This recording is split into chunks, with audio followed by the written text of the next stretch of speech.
Hello guys, welcome back to my channel. അപ്പോൾ ഇത് ചെറിയൊരു കുക്കിംഗ് വീഡിയോ ആണ്. നമ്മളൊരു സിമ്പിളായിട്ടുള്ളൊരു ബിരിയാണി വെക്കാൻ വേണ്ടി പോകാണ് കേട്ടോ. പക്ഷേ നല്ല വെറൈറ്റി ടേസ്റ്റുമാണ്. ആദ്യം തന്നെ ചിക്കനൊക്കെ ഒന്ന് എടുത്ത് പുറത്ത് വെക്കുന്നുണ്ട്. അപ്പോൾ ഇവിടെ ചൂടായതുകൊണ്ട് തന്നെ പെട്ടെന്ന് തന്നെ വിട്ടുവരും കേട്ടോ. അതുപോലെ നമ്മൾ ഇതിലേക്ക് എടുക്കുന്നത് ബസ്മതി റൈസാണ്. അപ്പോൾ 1 കപ്പ് ബസ്മതി റൈസ് എടുക്കുന്നുണ്ട്. ഇത് നമുക്ക് സദക്ക കിട്ടിയതാണ് കേട്ടോ റമദാൻ മാസത്തിൽ. അപ്പോൾ ഒരു 5 കിലോയുടെ ഒരു പാക്കാണ് കിട്ടിയത്. ഇതുവരെ എടുത്തിട്ടുണ്ടായിരുന്നില്ല, ഇപ്പോഴാണ് കേട്ടോ പൊട്ടിക്കുന്നത്. നല്ല അടിപൊളി റൈസായിരുന്നു. ഞാനിവിടെ കൂടുതലും ജീരകശാല റൈസ് വെച്ചാട്ടോ കുക്ക് ചെയ്യാറ്. അതാകുമ്പോൾ പെട്ടെന്ന് തന്നെ റെഡിയായി കിട്ടുമല്ലോ. ഇനി നമുക്ക് ഈ റൈസിലേക്ക് കുറച്ച് വെള്ളം ഒഴിച്ച് വെക്കാം. ഒരു 30 മിനിറ്റ് സോക്ക് ചെയ്യാൻ വേണ്ടി വെക്കണം കേട്ടോ. അതിനുശേഷം നമുക്ക് ചിക്കൻ സെറ്റ് ചെയ്യാം. ചിക്കൻ ഫ്രൈ ചെയ്താണ് കേട്ടോ നമ്മൾ ബിരിയാണി വെക്കുന്നത്. ആദ്യം തന്നെ ഒരു പകുതി നാരങ്ങനീര് ഒഴിച്ചു കൊടുക്കുന്നുണ്ട്. പിന്നെ ഇതിലേക്ക് ആവശ്യത്തിന് ഉപ്പും ചേർത്ത് കൊടുക്കുന്നുണ്ട്. അതുപോലെ തന്നെ ഒരു കോഴിയുടെ പകുതിയാണ് കേട്ടോ നമ്മൾ എടുത്തിട്ടുള്ളത്. ഇനി ഇതിലേക്ക് 1/4 ടീസ്പൂൺ മഞ്ഞൾപ്പൊടിയും അതുപോലെ തന്നെ 1 ടേബിൾ സ്പൂൺ മുളക് പൊടിയും 1 ടീസ്പൂൺ ഗരം മസാലയും പിന്നെ 1/4 ടീസ്പൂൺ മഞ്ഞൾപ്പൊടിയാണ് കേട്ടോ നമ്മൾ ചേർത്ത് കൊടുക്കുന്നത്. ഇനി ഇതെല്ലാം കൂടി ചേർത്ത് നല്ലപോലെ ഒന്ന് മിക്സ് ചെയ്തതിന് ശേഷം കുറച്ച് സമയം ഫ്രിഡ്ജിലൊന്ന് സെറ്റ് ആകാൻ വേണ്ടി വെക്കുന്നുണ്ട് കേട്ടോ. അങ്ങനെ നമ്മൾ ചിക്കനൊക്കെ സെറ്റായി വരുന്ന സമയത്ത് നമുക്കൊരു ജാറിലേക്ക് കുറച്ച് മല്ലിയില ഇട്ട് കൊടുക്കാം. അപ്പം നല്ല പച്ച മല്ലിയില നോക്കിയാണ് എടുക്കണം കേട്ടോ. പിന്നെ നമുക്ക് 1 കപ്പ് തൈര് ചേർത്ത് കൊടുക്കാം. അപ്പോൾ ഒട്ടും പുളിയില്ലാത്ത തൈരാണ് കേട്ടോ നമ്മൾ ചേർത്ത് കൊടുക്കുന്നത്. പിന്നെ ഇതിലേക്ക് നമുക്ക് ആവശ്യത്തിന് കുരുമുളക് പൊടി ചേർത്ത് കൊടുക്കാം. എരിവിനനുസരിച്ച് ചേർത്ത് കൊടുത്താൽ മതി. ഇനി അടച്ചു വെച്ച് നല്ലപോലെ ഒന്ന് അടിച്ചെടുക്കാം. അതിനുശേഷം നമുക്ക് നമ്മുടെ ചിക്കനൊക്കെ ഒന്ന് ഫ്രൈ ചെയ്യാൻ വേണ്ടി വെച്ചിട്ടുണ്ട്. അപ്പോൾ 1 ടേബിൾ സ്പൂൺ നെയ്യും ബാക്കി ഓയിലും കൂടി ചേർത്താണ് കേട്ടോ നമ്മൾ ചിക്കൻ ഫ്രൈ ചെയ്യാൻ വെക്കുന്നത്. അതുപോലെ ചിക്കൻ ഫ്രൈ ചെയ്യുന്നതിന് മുമ്പ് നമ്മൾ കുറച്ച് ക്യാരറ്റും കൂടി നെയ്യിൽ വാട്ടിയെടുത്തിട്ടുണ്ടായിരുന്നു കേട്ടോ. അതിൻ്റെ വീഡിയോ ഒക്കെ ഒന്ന് മിസ്സായി പോയിട്ടുണ്ടായിരുന്നു. അതുപോലെ നമ്മൾ ചിക്കൻ ഒരുപാടൊന്ന് മൂത്ത് വരണ്ട, ലൈറ്റായിട്ടൊന്ന് കുക്കായി വന്നാൽ മതിയാവും.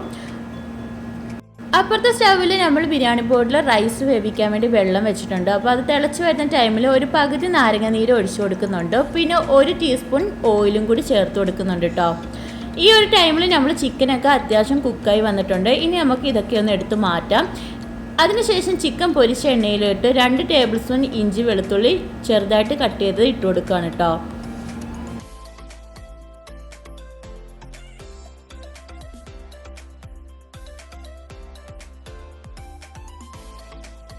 ഇനി ഇതെല്ലാം കൂടി നല്ലപോലെ ഒന്ന് വഴറ്റി ഒന്ന് മൂപ്പിച്ചെടുക്കുക. അപ്പോൾ ഓയിൽ കുറവാണെന്ന് തോന്നിക്കഴിഞ്ഞാൽ ഓയിലോ അല്ലെങ്കിൽ നെയ്യോ ചേർത്ത് കൊടുക്കുക കേട്ടോ. അതിനുശേഷം 2 സവോള നീളത്തി അരിഞ്ഞതും കൂടി ഇട്ട് കൊടുക്കുന്നുണ്ട്.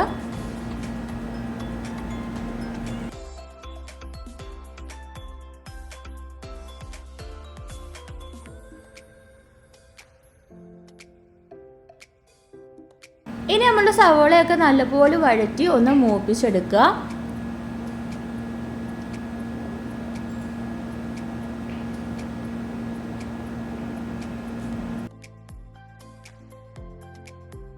അതുപോലെ ആ ഒരു ടൈം ആയപ്പോൾ നമ്മൾ റൈസ് വേവിക്കാൻ വേണ്ടി വെച്ച് വെള്ളമൊക്കെ ഒന്ന് തിളച്ച് വന്നിട്ടുണ്ട്. അതിലേക്ക് നമുക്ക് ആവശ്യത്തിന് ഉപ്പ് കൂടി ചേർത്ത് കൊടുക്കാം. അങ്ങനെ നമ്മൾ സവോളയൊക്കെ മൂപ്പിച്ചെടുത്തതിന് ശേഷം ഇതിലേക്ക് നമുക്ക് പൊടികൾ ആഡ് ചെയ്യാം. അപ്പോൾ 1 ടീസ്പൂൺ ഗരം മസാല ചേർത്ത് കൊടുക്കുന്നുണ്ട്. അതുപോലെ തന്നെ ഒരു 3 ടീസ്പൂൺ മുളക് പൊടി ചേർത്ത് കൊടുക്കുന്നുണ്ട്. 1 ടീസ്പൂൺ മല്ലിപ്പൊടിയും 1/4 ടീസ്പൂൺ മഞ്ഞൾപ്പൊടിയാണ് കേട്ടോ നമ്മൾ ചേർത്ത് കൊടുക്കുന്നത്. അപ്പോൾ പൊടികളെല്ലാം വളരെ കുറച്ച് മാത്രം മതി.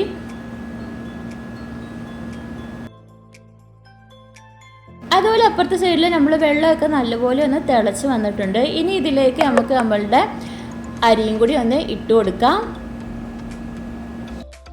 അതിനുശേഷം ജസ്റ്റ് നമ്മൾ ഉപ്പൊക്കെ നോക്കിയതിന് ശേഷം ഒന്ന് നല്ലപോലെ ഇളക്കിയതിന് ശേഷം അടച്ചു വെച്ചൊന്ന് വേവിച്ചെടുക്കുന്നുണ്ട് കേട്ടോ. പെട്ടെന്ന് തന്നെ വെന്ത് കിട്ടും. പിന്നെ നമ്മൾ മസാലയ്ക്ക് വേണ്ടിയുള്ള പൊടികളെല്ലാം ഒന്ന് നന്നായിട്ട് ഇളക്കി ഒന്ന് മൂപ്പിച്ചെടുക്കണം കേട്ടോ. അതിനുശേഷം നമ്മൾ ഫ്രൈ ചെയ്ത് വെച്ചിരിക്കുന്ന നമ്മളെ ചിക്കനും കൂടി ഒന്ന് ഇട്ട് കൊടുക്കുന്നുണ്ട്. അതിനുശേഷം നമ്മൾ അരച്ച് വെച്ചിരിക്കുന്ന നമ്മൾ മല്ലിയിലയുടെയും തൈരിൻ്റെയും ആ മിക്സും കൂടി ഒന്ന് ഒഴിച്ചു കൊടുക്കുന്നുണ്ട്. അപ്പോൾ ഇതിൽ നമ്മൾ ഒട്ടും വെള്ളം ചേർക്കുന്നില്ല കേട്ടോ. ഈ ഒരു മിക്സി കിടന്നായിരിക്കും ഈ ചിക്കൻ നല്ലപോലെ ഒന്ന് സെറ്റായി വരുന്നത്. ഇനി എല്ലാം കൂടി നല്ലപോലെ ഒന്ന് മിക്സ് ചെയ്തെടുക്കണം.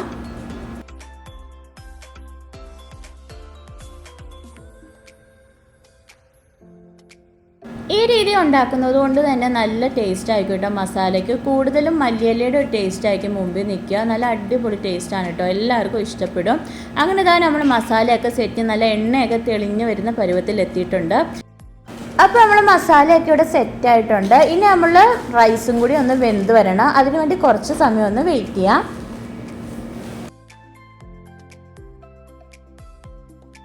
അതുപോലെ നമ്മൾ ബിരിയാണിക്ക് ഒരു കളർ വരാൻ വേണ്ടി നമ്മൾ കളറിന് പകരം മഞ്ഞപ്പൊടിയാണ് കേട്ടോ ചേർത്ത് കൊടുക്കുന്നത്. മഞ്ഞപ്പൊടിയിലേക്ക് കുറച്ച് റോസ് വാട്ടറും കൂടി മിക്സ് ചെയ്ത് വെക്കുന്നുണ്ട്. അതോടൊപ്പം തന്നെ നമ്മൾ റൈസും കൂടി വെന്ത് വന്നിട്ടുണ്ടായിരുന്നു. ഇനി നമുക്ക് ബിരിയാണി സെറ്റ് ചെയ്യാം. ആദ്യം തന്നെ ബിരിയാണി പൊടിയിലേക്ക് നമ്മൾ മസാലയൊക്കെ ഒന്ന് ഇട്ട് കൊടുക്കുന്നുണ്ട്. അപ്പോൾ മല്ലിയില നമ്മൾ അരച്ച് ചേർത്തത് കൊണ്ട് തന്നെ സെപ്പറേറ്റ് മല്ലിയില ഒന്നും കട്ട് ചെയ്ത് ഇടുന്നില്ല കേട്ടോ. വേണമെങ്കിൽ സവോള അല്ലെങ്കിൽ നട്ട്സൊക്കെ പൊരിച്ചിടാം. ഇപ്പം ഞാൻ അതൊന്നും ചെയ്യുന്നില്ല. അങ്ങനെ നമ്മൾ മസാലയൊക്കെ ഒന്ന് നല്ലപോലെ ഒന്ന് ലെവലാക്കി കൊടുക്കുന്നുണ്ട്. അതിനുശേഷം എന്താ നമ്മൾ റൈസും കൂടി ചേർത്ത് കൊടുക്കുന്നുണ്ട്. അതോടൊപ്പം നമ്മൾ ആദ്യം തന്നെ പറഞ്ഞിട്ടുണ്ടായിരുന്നു നമ്മൾ 1 കപ്പ് റൈസാട്ടോ എടുത്തത്.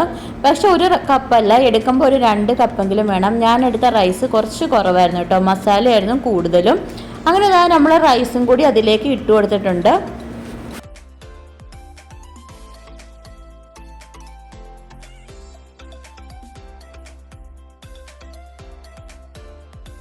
ഇനി റൈസ് നല്ലപോലെ ഒന്ന് ലെവൽ ചെയ്തതിന് ശേഷം നമ്മൾ റോസ് വാട്ടറും മഞ്ഞൾപ്പൊടിയും കൂടെ കലക്കിയ വെള്ളവും കൂടി ഒന്ന് ഒഴിച്ചു കൊടുക്കുന്നുണ്ട്.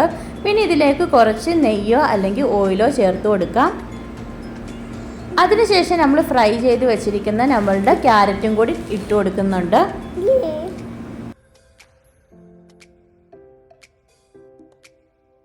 ഇനി ഒരു 10 മിനിറ്റ് ലോ ഫ്ലെയിമിൽ അടച്ച് വെച്ച് കഴിഞ്ഞാൽ നമ്മൾ ബിരിയാണി സെറ്റാവും. ഇവിടെ ഞാൻ 5 മിനിറ്റ് വെക്കുന്നുള്ളൂ, കാരണം ഇവിടെ തീ കുറച്ച് കൂടുതലാണ് കേട്ടോ. അപ്പോൾ സാധാരണ നമ്മൾ 10 മിനിറ്റാണ് മിനിമം വെക്കാറ്.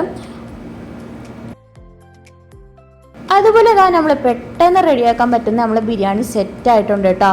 നല്ല അടിപൊളി ടേസ്റ്റാണ്. ഇതുവരെ ഇതുപോലെ ട്രൈ ചെയ്യാത്തവരാണെങ്കിൽ ഒന്ന് ട്രൈ ചെയ്ത് നോക്കാം.